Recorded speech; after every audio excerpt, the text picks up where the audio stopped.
Al Señor desde el versículo 8 hasta el versículo 12.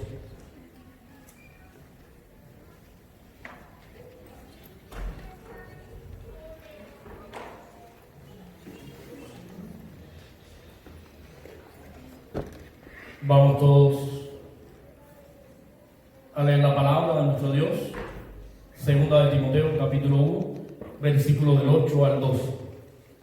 Dice la palabra del Señor: Por tanto, no te avergüences de dar testimonio de nuestro Señor, ni de mí, preso suyo, sino participa de las aflicciones por el Evangelio según el poder de Dios, quien nos salvó y llamó con llamamiento santo, no conforme a nuestras obras, sino según el propósito suyo y la gracia que nos fue dada en Cristo Jesús antes de los tiempos de los siglos, pero que ahora ha sido manifestada por la aparición de nuestro Salvador Jesucristo, el cual quitó la muerte y sacó a la luz la vida y la inmortalidad por el Evangelio,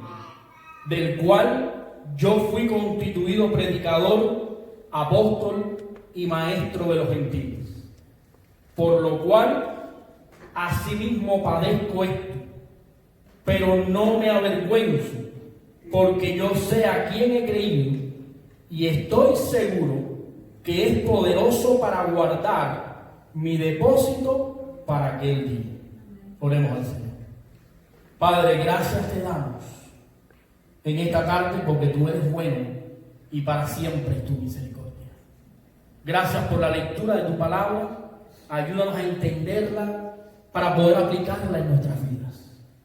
Bendice cada familia, cada hermano en este lugar, aquellos que no han podido llegar por enfermedad, por alguna complicación. Señor, que tu mano poderosa esté sobre ellos y les ministre en esta hora tu palabra. En el nombre de Cristo Jesús. Amén. Bien, hermano, damos gracias a Dios por la oportunidad en esta hora de poder compartir la palabra del Señor. Hemos titulado el sermón en esta tarde La seguridad del creyente, porque la seguridad del creyente es una doctrina que ha traído al pueblo de Dios mucho descanso y mucha quietud en su corazón y en su mente. La seguridad del creyente es una de las doctrinas más combatidas, de las doctrinas más olvidadas, de las doctrinas más puestas en duda. Pero la seguridad del creyente es un baluarte, una verdad bíblica que no se puede cambiar. Es una verdad bíblica que está firme en las enseñanzas de toda la Biblia, desde el Antiguo al Nuevo Testamento. La seguridad del creyente es algo que hoy va a traer paz a nuestros corazones. La seguridad del creyente nos hace descansar en la obra de Cristo, en los méritos de Él en la cruz. Nos hace descansar y confiar en que la obra de Cristo fue aceptada totalmente por Dios y que nosotros no podemos mejorar, no podemos cambiar, no podemos impactar, no podemos hacer nada que pueda traer más bendición que la de Cristo a la vida de cada creyente. Por lo cual, la obra de Cristo, la obra de la seguridad del creyente, es una obra de reposo y de descanso para nuestros corazones. Por supuesto, en esta tarde tenemos una enseñanza que queremos compartir, porque queremos que si Joana, que nos está visitando, otra hermanita por acá, ¿cómo se llama usted, mi hermano? Kevin. Si quieren que Joana salen de este lugar, que nos están visitando, y alguien les pregunta, por fin fuiste a la iglesia, el camino a la cruz, ¿qué aprendiste? Queremos que ellas tengan una enseñanza que poder compartir. Ellos digan, sí, fuimos a la iglesia, estuvimos adorando al Señor, estuvimos juntos los creyentes, y traigo esta enseñanza. La enseñanza que esta tarde, la que vamos a estar manejando, la enseñanza que vamos a estar aprendiendo en la Biblia, es que los creyentes están seguros en Dios. Cada creyente, cada persona que ama al Señor está seguro en Dios. Por eso nosotros queremos en esta tarde hablar acerca de la seguridad del creyente. Porque quizá usted está viendo eso hoy y usted diga, ok, el pastor enseñó que los creyentes estamos seguros en Dios. Pero ¿cómo la Biblia lo enseña? ¿Cómo la Biblia lo confirma? Bueno, en esta tarde, a partir del versículo o de estos versículos que hemos estado leyendo, encontramos que la Biblia declara las bases de la seguridad del creyente. Por eso hemos usado 2 de Timoteo, capítulo 1, desde los versículos del 8 al 12, porque ahí creemos firmemente que están declaradas las bases de la seguridad de los creyentes. Así que les voy a pedir que tomen su Biblia, que estén atentos porque vamos a estar manejando estas enseñanzas a raíz o a través de la palabra de Dios. Quiero ir rapidito al versículo 8 y 9. Dice, por tanto, no te avergüences de dar testimonio de nuestro Señor, ni de mí preso suyo, sino participa de las aflicciones por el Evangelio según el poder de Dios, quien nos salvó y llamó con llamamiento santo, no conforme a nuestras obras, sino según el propósito suyo y la gracia que nos fue dada en Cristo Jesús antes de los tiempos de los siglos. Creemos que la primera base donde descansa la seguridad del creyente es en la labor de Cristo. Nosotros podemos descansar y estar seguros en Dios porque la labor de Cristo es suficiente para nosotros. No hay nada que nosotros podamos hacer para mejorar o cambiar o actualizar eso que Dios ha hecho a través de Cristo Jesús.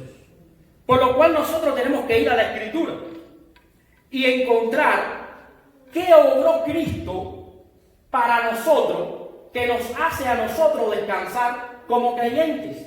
Quiero remitirles al versículo 9. Dice la palabra ahí, quien nos salvó y además nos llamó, dice, con llamamiento santo, no conforme a qué, a nuestras obras, sino según el propósito de Dios. Según el apóstol Pablo, inspirado por el Espíritu Santo, dos cosas ha hecho Dios para confirmar y para traer seguridad, descanso a los creyentes. Dos labores hizo. La primera, nos llamó. La primera nos salvó y la segunda nos llamó, que lo voy a usar por este mismo orden. Ahora, cuando hablamos de salvación y llamamiento, estamos hablando de dos doctrinas que son medulares de la Escritura. Cuando hablamos de salvación y llamamiento, estamos hablando de que nosotros como criaturas, apartados y enemistados con Dios, estábamos dirigiéndonos, según nuestra naturaleza pecaminosa, al infierno. Pero Dios, en su infinita misericordia, y como declara aquí el texto en el versículo 9, por el propósito suyo y la gracia que quiso darnos, entonces nos salvó y nos llamó. La palabra gracia acá en el original significa un regalo inmerecido, algo que nosotros como criaturas no merecíamos, pero que Él, conforme a su propósito, puso en ejercicio la gracia de Dios sobre nosotros. Y habiendo ejercitado la gracia, Él de su propia voluntad y por pura soberanía de Dios nos llamó y nos salvó. La doctrina del llamamiento es la doctrina de la elección, es la doctrina bíblica que enuncia que Dios, desde antes de la eternidad, queriendo mostrar su poder, queriendo mostrar sus atributos, no solamente quiso mostrar su justicia, porque como decíamos el viernes y estudiábamos en el estudio bíblico, si Dios hubiese querido mostrar solamente su justicia, entonces Él hubiera dejado que todos fueran irremediablemente a la perdición. Pero queriendo mostrar otro de sus atributos, que es el amor y la misericordia, entonces decidió elegir un pueblo para su gloria y para su honra, según el propósito de su gracia en Cristo Jesús. Y desde antes de la fundación del mundo, Él separó un pueblo, uno a uno lo separó, según la Biblia, de tal manera que este pueblo separado, elegido y llamado, en un momento de su vida, va a ser perdonado, va a ser confrontado con el pecado, se le va a permitir el arrepentimiento y va a rendir su vida a nuestro Señor. Y habiendo hecho esto, no solamente eligió un pueblo para sí, sino que además los salvó, los puso en una posición donde están totalmente seguros los creyentes. La Biblia dice que Cristo nos salvó y nos salvó de la ira venidera. Porque les voy a decir algo. Antes de que nosotros conociéramos a Dios, antes de que nosotros fuéramos constituidos hijos de Dios, teníamos varios enemigos. ¿Cuáles eran estos enemigos? La carne, ¿qué más? El mundo, ¿qué más? El diablo, ¿qué más? Y Dios mismo. Nadie puede pensar que Dios estaba amigado y contento con la vida que llevan aquellos que no le agradan a Él. Dios está airado contra el pecado, contra los pecadores. Y Él decidió, para mostrar su amor, salvar y llamar a un pueblo. Y a este pueblo, según Romanos 8 dice, a aquellos que llamó, también los predestinó, también, ¿qué más? Los adoptó, haciéndolo hijos suyos y poniéndolo en una situación de privilegio delante de Dios. Así que, si tú estás hoy en este lugar, es porque Dios está llamando tu vida. Dios quiere transformar tu corazón y traerte al privilegio de tener una relación con Él. No nos dejemos engañar. La vida cristiana no es para tontos. Ninguno de los que estamos aquí tenemos un pelo de tonto. Somos cristianos precisamente porque habiendo Dios salvado nuestras vidas, nos trajo de la oscuridad a la luz y escamas se cayeron de nuestros ojos y pudimos conocer la verdad y pudimos conocer el amor y conocimos a Dios, y eso nos hace sumamente privilegiados. Si usted no se ha bautizado, hágalo. Es un privilegio ser obediente a la palabra de Dios. Si usted ama a su Señor, obedézcalo. Es un privilegio tener un Dios que desde antes de la eternidad nos ha salvado y nos ha llamado. Por eso hoy podemos descansar. Por eso hoy podemos reposar. ¿Saben en qué? En la obra consumada de Cristo en la cruz. Hay algunas, le voy a llamar religiones, que creen que la obra de Cristo en la cruz no fue suficiente. Ellos creen que además de la obra de Cristo en la cruz, nosotros debemos incorporar un buen comportamiento para poder agradar a Dios. Y les voy a decir algo, esa es una mentira del diablo. El buen comportamiento nace y surge de la relación que Dios tiene con nosotros. Y nosotros descansamos en la obra que Él hizo y en la suficiencia de esa obra.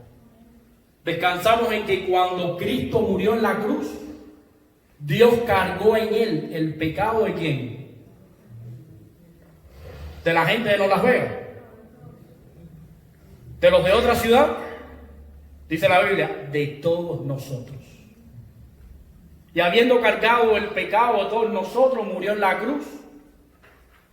Y con esto nos trajo a nosotros perdón y el privilegio de tener una relación con Él. Por eso la seguridad del creyente descansa en la labor de Cristo. Fíjense lo que dice el texto en el versículo 9. Dice que no solamente salvó y amó con llamamientos santos, no conforme a nuestras obras, sino según el propósito suyo y la gracia que nos fue dada en Cristo Jesús. Dice, antes de los tiempos de los siglos. O sea, no hay ninguna obra involucrada en este momento que pueda cambiar o transformar esa realidad. Antes de los tiempos de los siglos, antes de que nosotros pudiésemos obrar bien o mal, Él había determinado llamarnos, elegirnos y salvarnos. Y eso produce en nuestras vidas gozo y descanso. Ahora, ese es un motivo para que nosotros vivamos como quiera, vivamos en pecado. Dice Pablo, ¿qué pues haremos? ¿Pecaremos para que la gracia sobreabunde? Dice Pablo, en ninguna manera, en ninguna forma. Nosotros, como producto de esa obra de Cristo en la cruz, vivimos agradecidos. Somos obedientes en la nueva naturaleza que Cristo nos ha dado. Ahora veamos la segunda base. Una segunda base en la cual descansan los creyentes. Vamos a ir al versículo 10. Dice, pero ahora ha sido manifestada por la aparición de nuestro Salvador Jesucristo, el cual quitó la muerte y sacó a la luz la vida y la inmortalidad. ¿Por quién? Por el Evangelio, del cual yo fui constituido predicador, apóstol y maestro de los gentiles. La segunda base en la cual descansan los creyentes, la segunda base que produce la seguridad y el descanso de los creyentes, son las promesas de Dios. Porque eso es lo que es el Evangelio. Vamos a ir al segundo punto acá para ver lo que es el Evangelio y sus promesas. Quiero recordar algunas. Dice Hechos 16:31, cree en el Señor Jesucristo y serás salvo. Dice Juan 3:16, porque de tal manera amó Dios al mundo, que dio a su Hijo unigénito, para que todo aquel que en Él cree no se pierda, mas tenga vida eterna. Dice 1 Juan 2:25, y esta es la promesa que hizo a nosotros, la vida eterna. Y dice Juan 5:24, el que oye mi palabra y cree al que me envió, tiene vida eterna y no viene a condenación, sino que ha pasado de muerte a vida. Dice Hechos 2:21, y todo aquel que invocar el nombre del Señor, ¿qué más? Será salvo. Amados hermanos, descansamos no solamente en la obra de Cristo, sino en las promesas del Evangelio. El Evangelio es central en nuestras vidas. El Evangelio produce cambio en nuestros corazones, afecta a todas las áreas de nuestra vida. El Evangelio es una confrontación de nuestras vidas con el pecado y es una provisión de promesa de Dios para nosotros. Porque habiendo sido transformados por el Señor, las promesas del Evangelio, todas se aplican a nuestras vidas. Y ese es un gran regalo, esa es una gran bendición, ese es un motivo para descansar. Saber que creer en el Señor Jesucristo es suficiente para ser salvo. Saber que Dios entregó a su Hijo para que nosotros fuéramos salvos. Saber que el que cree en su palabra tiene la vida eterna y que ya ahora ha pasado de condenación a vida es un gran regalo. Y eso lo producen las promesas del Evangelio. No hay tal cosa como un Evangelio insuficiente. No hay tal cosa como la necesidad de orar más para estar mejor con Dios. No, ese es un error. Eso es legalismo. Y el legalismo produce muerte. Y la muerte no nos pertenece. La muerte, dice la palabra, que Jesús la venció. Nosotros no podemos impresionar a Dios con nuestra espiritualidad. No podemos impresionar a Dios con nuestras capacidades. Pero sí podemos obedecer a Dios totalmente y darle la gloria y la honra en todo lo que hace en nuestra vida. Las promesas del Evangelio son para el disfrute nuestro. Las promesas del Evangelio nos ayudan a disfrutar la fe que tenemos, a sentir y a saber que cuando somos cristianos no estamos condenados. Miren lo que dice la Biblia en el versículo 10. Dice, el cual quitó la muerte y sacó a luz la vida y la inmortalidad por el Evangelio. Amados, la seguridad del creyente descansa también en las promesas de Dios. ¿Saben por qué? Porque Él ha prometido y Él también cumplirá. Nuestra vida, habiendo estado sujeta a la voluntad de Dios, entonces está segura, descansa. Dice, las promesas de Dios, esto es algo que escribí que quiero compartir, son ciertas y verdaderas. Si Dios nos asegura que Él nos acepta, ¿quiénes somos nosotros para discutirlo? ¿Quiénes somos nosotros para dudarlo? Si la Biblia es digna de confianza, en que nos dice cómo podemos ser salvos, también entonces nosotros debemos ser personas que confíen en la manera en que podemos tener esa confianza. Si no vamos a confiar en la Biblia, entonces, ¿en quién podemos confiar? La Biblia es la única fuente de regla de fe y práctica para nosotros. La Biblia es la voluntad expresada de Dios para nosotros y la Biblia es inerrante, no contiene errores y contiene todo el consejo de Dios para nuestra vida. Si alguien necesita saber una profecía, léala en la Biblia. Si alguien necesita un mensaje de Dios ahora mismo urgente, lea su palabra.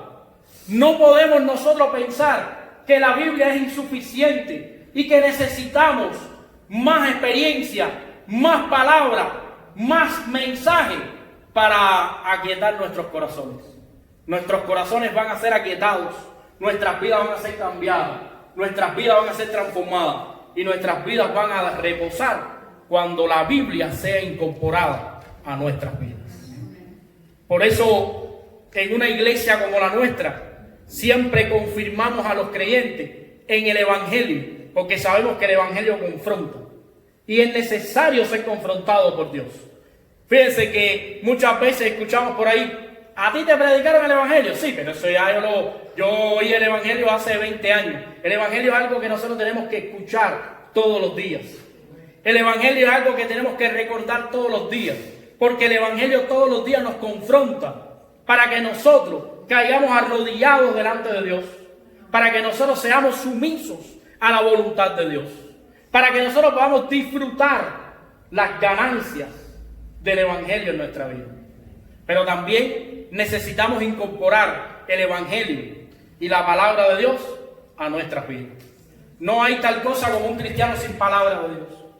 La palabra de Dios no se puede convertir entre nosotros en un libro de terapia, en un libro místico, en un libro mágico o en el libro olvidado dentro del hogar. La Biblia es la palabra de Dios. Debe ser leída, estudiada, meditada, escudriñada por los creyentes y debe ser conocida. Una de las cosas penosas que muchas veces yo veo es que cuando los testigos de Jehová tocan a la puerta de los cristianos se esconden. Cuando los testigos de Jehová tocan a la puerta de la casa, saque los calderos para afuera y haga comida. Y vamos a predicarle la palabra de Dios. Ellos no saben la palabra de Dios. Ellos aprendieron 3, 4 versículos para echárselo en cara. Y cada vez que ellos estén inseguros con lo que usted le está diciendo de la Biblia, ellos van a querer cambiar el tema. Pero usted tiene que tener una libreta, un lápiz y decir, vamos a hablar de la palabra. Y cada vez que la palabra nos confronte, nos vamos a tirar de rodillas y le vamos a pedir perdón a Dios. Y si la palabra de Dios es como tú dices, bueno, vamos a ir contigo, pero si es como dice la palabra que es, entonces vamos a volver a las enseñanzas y vamos a volver a la verdad. Porque eso es la palabra. Ahora, muchas veces nos escondemos porque la palabra se convierte en algo secundario para nosotros. Tristemente en muchas iglesias la palabra se ha convertido en algo aparte. Me recuerdo cuando empecé a predicar y era un muchacho, fui con mi esposa de lo más contento a predicar a un servicio que me invitaron y había una celebración tremenda y salieron unas personas con una bandera y las agitaban y había una cantidad de programas y aquello era maravilloso según lo que estaban haciendo allí. Y cuando me levanté a predicar me pasaron un papel. Y cuando el papel me lo dieron, ¿sabes lo que me dieron? Tienes 7 minutos para predicar. ¿Sabes lo que les dije? Os es necesario nacer de nuevo. Y les dije, si no me van a predicar, voy a consumir los 7 minutos diciéndole, os es necesario nacer de nuevo. Porque el evangelio no se trata de programas, no se trata de espectáculos. El evangelio se trata de que la palabra de Dios tiene que ser incorporada a nuestra vida. Y la palabra de Dios va a ser labrada e incorporada, no solamente porque la leemos en la iglesia. Nadie piense que porque viene a la iglesia y el pastor enseña la palabra es suficiente para ser cristiano. Es responsabilidad de los padres, de las madres, de los cabezas de hogar, enseñar la palabra de Dios en los hogares. Porque cuando nos reunimos aquí en la iglesia, venimos a disfrutar de lo ya enseñado. No hacemos nosotros milagros. Los milagros los hace el Señor. Mucha gente, la gente piensa que las iglesias hacen milagros y que los pastores hacen milagros. Esa es una equivocación. Dios es el que obra. Y va a obrar en la vida, en los corazones de todos nosotros. Porque nosotros jamás hemos venido a la iglesia. ¿Alguno aquí ha venido a la iglesia? Levanten la mano los que vinieron a la iglesia. Según la Biblia, somos la iglesia. Apenas venimos a este local a reunirnos para disfrutar la comunión entre creyentes. Pero nosotros somos la iglesia. Y siendo la iglesia, los lunes, los miércoles, en los grupos de hogar, en el tiempo con jóvenes, en donde sea que estemos, siendo la iglesia, Dios va a ministrar su palabra y va a aquietar nuestros corazones. Por último, la tercera y última base para la seguridad del creyente aparece en el versículo 12. Vamos a ir a la Biblia. Dice, por lo cual asimismo padezco esto, porque no me avergüenzo, porque yo sé, ¿ven lo que dice ahí? A quién he creído, y estoy seguro que es poderoso para guardar mi depósito para aquel día. ¿Se acuerdan de la palabra arras? ¿Qué significa arras? El down payment, las arras del espíritu, las garantías, los depósitos. Dice Pablo aquí que él está seguro en quién ha creído. Él está seguro. Y él está seguro que ha creído en aquel que es fiel para guardar el depósito.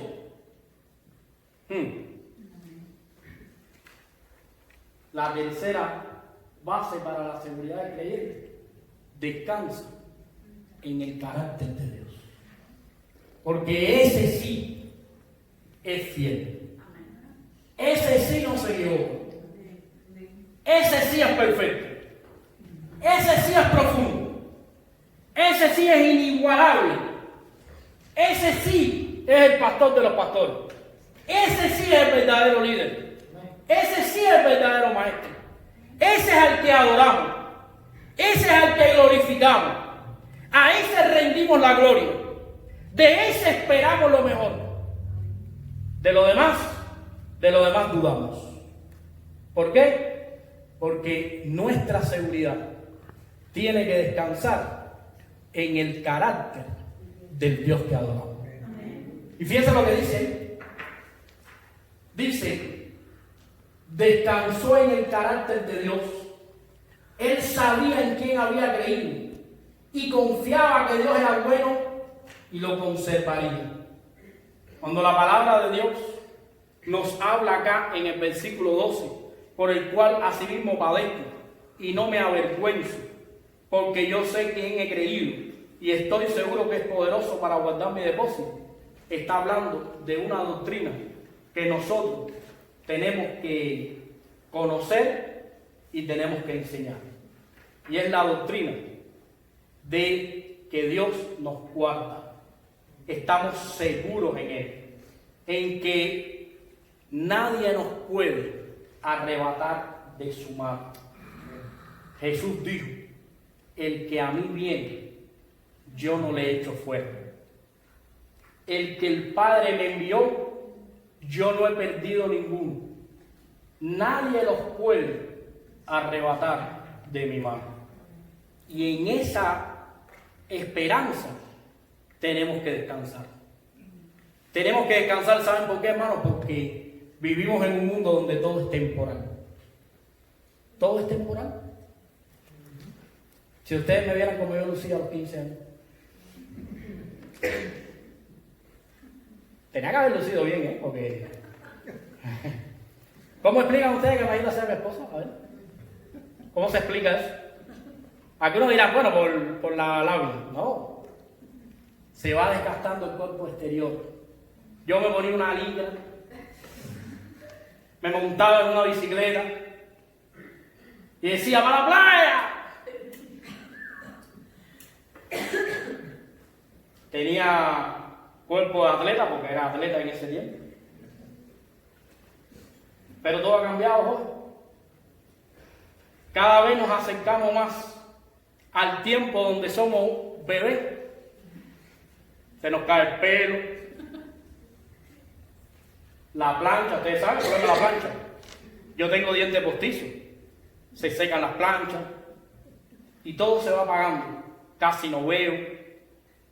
Todo se va gastando. Pero el Señor permanece para siempre. Y el Señor nunca ha fallado ninguna de sus promesas. Y la seguridad que tiene Pablo acá es la misma seguridad que yo quisiera que hoy el Espíritu Santo ministrara en su pueblo.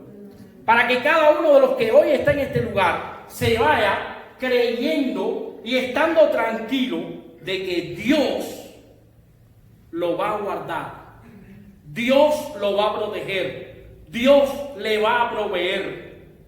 Dice, yo estoy seguro en quien he creído, estoy seguro que es poderoso para guardar mi depósito para aquel día.